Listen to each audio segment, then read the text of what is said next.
Intelligence unit की नौकरी छोड़ी, यूपी पुलिस से रिजाइन किया और बन गया भोले बाबा। कौन है सूरजपाल उर्फ नारायण साकार हरि, जो खुद को बताता था भगवान शिव का शिष्य? पहले गांव-गांव जाकर दिया प्रवचन, फिर बनाया ऐसा आश्रम करवानी होगी खुदाई। यूपी के हाथरस का वो बाबा कौन है जिसकी कथा सुनने गए 100 से ज्यादा लोगों की जान चली गई?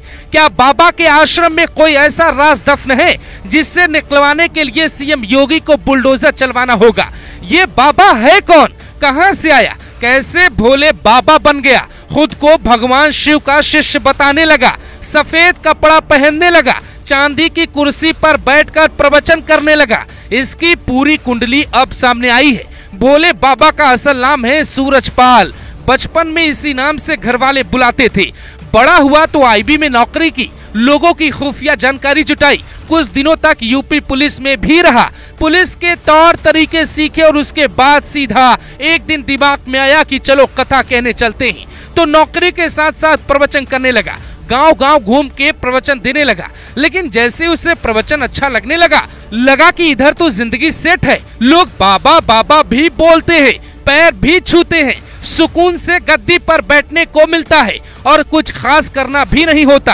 तो नौकरी छोड़ दी और कहने लगा मेरा नाम अब सूरजपाल नहीं बल्कि नारायण साकार हरि, साकार विश्व हरि उर्फ भोले बाबा है।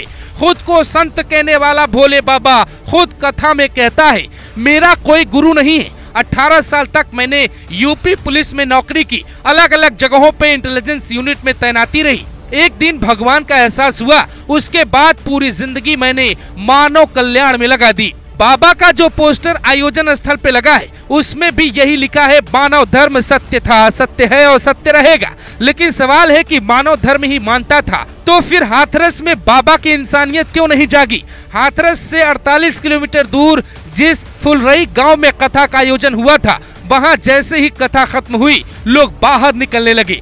पतले गेट पर वो फंस गए। ये जैसे ही बाबा ने देखा तुरंत अपने सिक्योरिटी गार्ड को बुलाया और कहा तुरंत मेरे को निकलने का इंतजाम करो। कहा जा रहा है कि भीड़ रोककर पहले बाबा को निकाला गया, जिससे ज्यादा अव्यवस्था फैल गई। जिन आयोजकों ने इनकी अनुमति ली थी उन्हें इस बात का अंदाजा नहीं था कि इतनी भीड़ भी आ जाएगी। ये बाबा कोई छोटा मोटा नहीं है, बल्कि यूपी के अलावा कई राज्यों में बाबा के भक्त बैठे हैं। यूपी से सटे हरियाणा, राजस्थान, दिल्ली और उत्तराखंड में बाबा के लाखों भक्त हैं जो बाबा के एक इशारे पर कुछ भी करने को तैयार हो जाते हैं।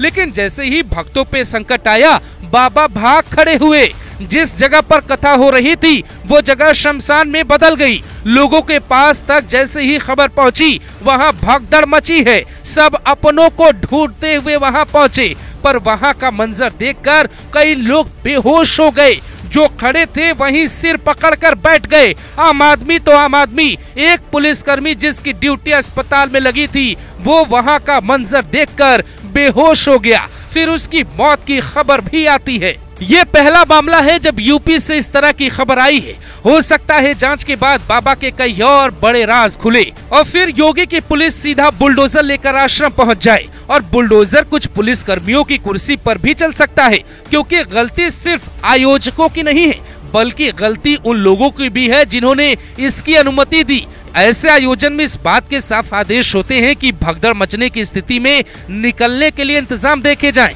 आयोजन स्थल का मुआयना किया जाए तभी अनुमति दी जाए। लेकिन लगता है यहाँ किसी भी नियम का पालन नहीं हुआ, वरना इतना भीषण हादसा नहीं होता। ऐसे बाबाओं और आयोजकों के खिलाफ एक्शन होना चाहिए। आप खुद तय करके बताइए, क्योंकि जो हुआ वो बेहद दुखद है।